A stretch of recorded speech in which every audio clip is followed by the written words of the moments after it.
Right on. All right, folks, here with Gary Smith, Independent Fabrications. Gary, you guys have been around a long time. Independent is always very eye-catching, always very beautiful stuff. You've absolutely not let us down again here at the 2011 North American Handmade Bike Show. Tell us what's going on with this new fleet you got here. Sure. Well, I'm going to start right here, and the basic brief on this bike was to make a modern metal road bike and to make it in a true American hot rod spirit. And so this model is the titanium factory lightweight. We took the term factory lightweight from the muscle cars that came out of Detroit in the 60s and the 70s, where you basically took a model and you stripped everything off of it that you didn't need and just made it as fast and aggressive as possible. And so I say modern metal bike because we're using a press fit BB30 standard in the bottom bracket.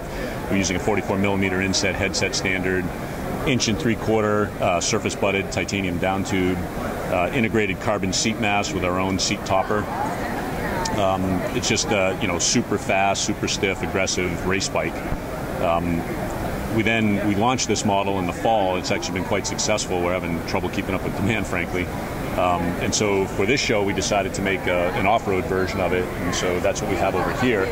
This is the first prototype of the titanium factory lightweight mountain bike. We don't have a name for it yet. We'll come up with something, hopefully. But again, really trying to leverage the fact that we're an American brand. The new graphic package is an homage to, if you look at Camaros and Mopar muscle cars and, the fonts that were used, the color schemes, the striping packages. It's almost Dukes of Hazzard-like. This one is just great, and the good folks at Crank Brothers really went all out to get us some prototype pedals and a saddle to match. Awesome, yeah. But again, the same sort of modern features, 44mm inset headset standard, our own steel fork with a new fork crown. Yep. Integrated BB30 with the seat mast and the seat topper, and just went with a single speed, just again strip it down, keep it clean, fully rigid, 29er.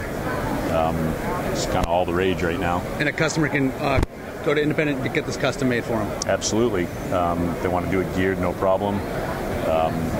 Put a suspension fork on it.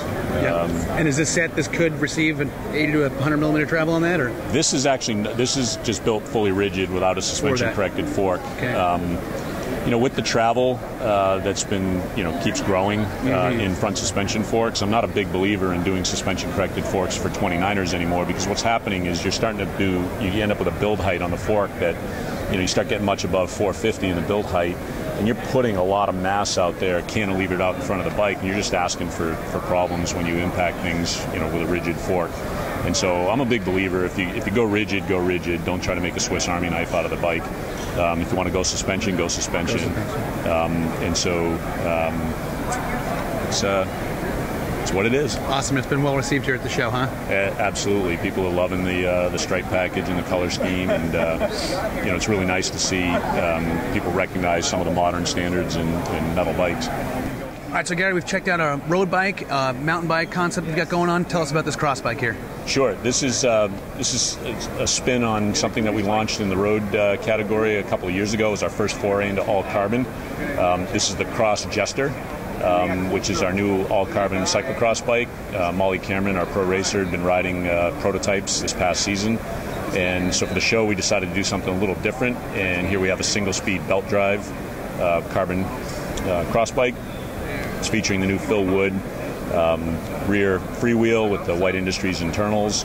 Carbon for us is something that we viewed as a material that we can make an artistic statement. We've always been known for the aesthetics of our bikes, not just the ride and the geometry.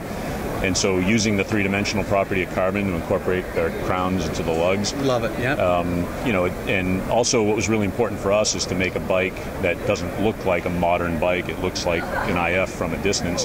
And so everything from the tube shapes to the way the frame is engineered with the lugs, the tube and lug construction, we get a really strong bike without having to have a lot of mass in the bottom bracket area or the head tube area.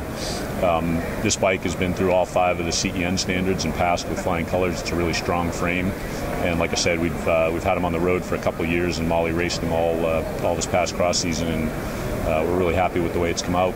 So it's bike as it's built up here weighs just under 13 pounds. 13 pounds, unreal. In fact, the freewheel here weighs as much as the frame. Classic Phil. It's pretty bomber.